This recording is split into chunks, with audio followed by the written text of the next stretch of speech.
welcome back to User Experience Points. This week we're going to be covering Dragon's Dogma. I was expecting this to be a more harsh episode since even though Dragon's Dogma is the greatest game ever created... Wait, you don't think that? Okay, hold on.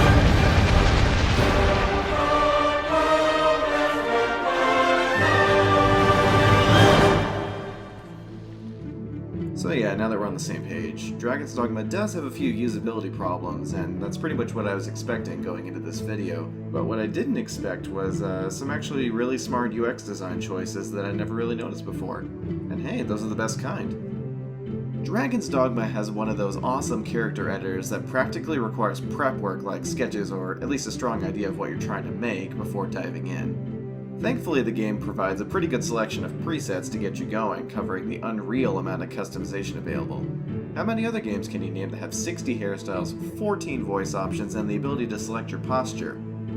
Oh, you thought of one? Okay, how about one that has an obtainable item that lets you completely recustomize your character's appearance whenever you want? None, of course. Because this is the best game ever. But this massive menu isn't without its flaws. Certain elements of customization can be taken a step deeper by pressing X on the 360 controller or square on the PS3. These deeper edits, like specific parts of the face or eye color, are globally labeled as details on the controls at the bottom of the screen. You'll also notice this is repeated as a flashing message with a more detailed description of the further customizations available for that part of the character. It's great that the developers clearly wanted to draw more attention to this feature, but doing it this way is just messy design. You see, animated effects like this will always get the user's attention, but can annoy them quickly, especially if the effect doesn't stop once the user acknowledges it, as is the case here. It's also worth mentioning that these messages appear incredibly close to the button that is already displaying the same information. This probably could have been solved by looking into better labeling options since details is a bit ambiguous, but I can't judge this too harshly since Dragon's Dogma is a Japanese game, meaning this usability issue could very well be a localization problem. Either way, I can say for sure there are better options than a flashing message to point out a feature that you want your users to see. Dragon's Dogma has 9 character classes called vocations that can be individually leveled up and swapped by visiting the innkeeper in the capital city. Because, I don't know, maybe his hat is magic, they never explain it. Actually selecting your class is easy enough, but since a big-ass sword-wielding warrior isn't going to equip quite the same gear as a sorcerer, part of this process involves changing your equipment. Thankfully, this is one of the better usability examples in the game. After you select your new class, you get a prompt asking if you'd like to change your equipment. This takes you to a unique screen that not only shows the equipment in your inventory, but also everything you've stored in the town to save space since you can only carry so much. Any equipment stored in town is also conveniently marked by a cute little house icon. Little touches like this are what makes all the difference in usability. The developers could have left that out and forced the player to then have to deposit what they're not using, withdraw what they want to use, then have to equip it all. But they didn't. They found the usability problem and cut it out like the snake head off of a chimera. God, this game is awesome. Managing your items was one of the UI features I thought I was going to be ragging on the most in this video. Even though I didn't remember having too much trouble with it when I was playing the game a year or two ago, what I did remember about it were some strange design choices that, when looking at it from a UX perspective, kind of set off a lot of alarm bells. See, this game effectively has 2 pause menus. The inventory is mapped to the back or select button and brings up the menu where you manage your items. The main pause menu is mapped to the start button and has everything else. This includes game options, your map screen, quests, stats, equipment, and so on. At first glance, this seems like an odd choice. Why not include item management on the main pause screen? After all, it's a nice screen. The menus are organized into a cross pattern, keeping tabbing with the analog stick at a minimum, with the most common use cases like checking the map or changing equipment close to the center, and the remaining menus 1 or 2 tabs away. However, none of these menus needs to be accessed in the middle of a Manticore battle.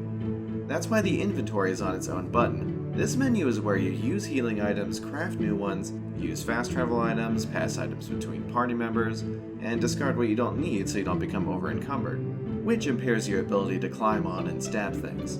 This is a great example of taking use cases into consideration and understanding their context. Everything in the inventory screen needs to be done quickly so you can get back to the action, so it makes sense to map it to its own button instead of making it an item in the main pause menu that has to be selected. Plus it would ruin the nice cross. Can't have that. There's one odd design choice that leaves me a little conflicted.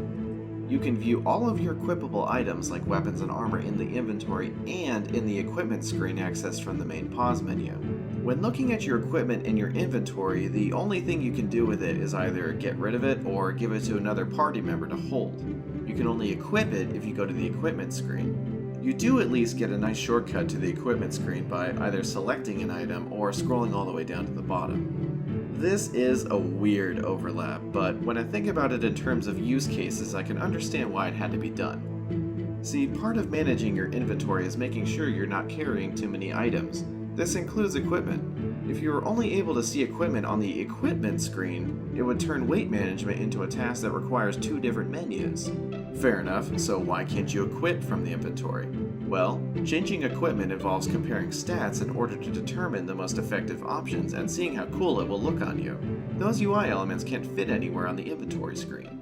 I do think that this could have been done a little bit better, and it has been done better in other games. But considering all the information that has to be processed for these 2 different tasks, I can see why that they are separated into 2 different menus, and then the problem with the equipment overlap had to be solved afterwards. Okay, sit tight. This next one is going to require some context.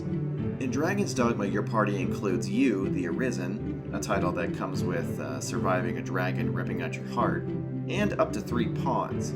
Pawns are soulless immortal beings that can be summoned from another dimension called the Rift to aid the Arisen in reclaiming his heart from the dragon. You always have your main pawn, who you get to customize with the same editor you made your character with because this is the best game ever, and 2 recruited from the Rift, which you can travel to through special stones scattered throughout the world. The neat thing here is that if you're connected to the internet, all the pawns you encounter in the Rift are the main pawns of other players. Naturally, this means you'll have a ton of potential new party members to choose from. Thankfully, there's an incredibly in-depth search tool designed to help narrow things down. Once you open the search menu, you can search by a variety of different methods like pawns made by your friends or pawns that match your current level. You can narrow things down further by selecting filters like class or important traits like whether they have healing magic, which is what I needed if I was going to survive getting that Hydra footage. The select and deselect all buttons are a nice touch that allow you to narrow down your choices to one filter more easily. Once you've narrowed things down at that point, you can choose from up to 5 pawns to summon based on even more pertinent information like their currently equipped skills. After choosing 5 of them, you can exit the menu and watch them walk on screen. This is pretty cool since now you're also browsing by appearance. You can interact with each pawn individually and learn literally everything about them, including their equipment, stats, even what enemies they fought while traveling with other players. And finally, with your new party member chosen, you have to swap one out if you've already got 3. Sending an old pawn away allows you to send their owner a gift, rate their appearance, and even select a pre-made comment all in one nice little package. From a usability standpoint, finding new pawns in the Rift is awesome because it can be as simple or complex as you need it to be. You can dig way in like I just described, or you can just hang out for a bit and see who wanders by. Whether you specifically need a healer in a cool wizard hat or just want to browse the community's crazy creations, the Rift is an excellent user experience. And that wraps it up for this week, guys. I hope I made you think, maybe even laugh, but either way, be sure to subscribe if you're enjoying the show, and don't hesitate to reach out to me if you've got any feedback or questions.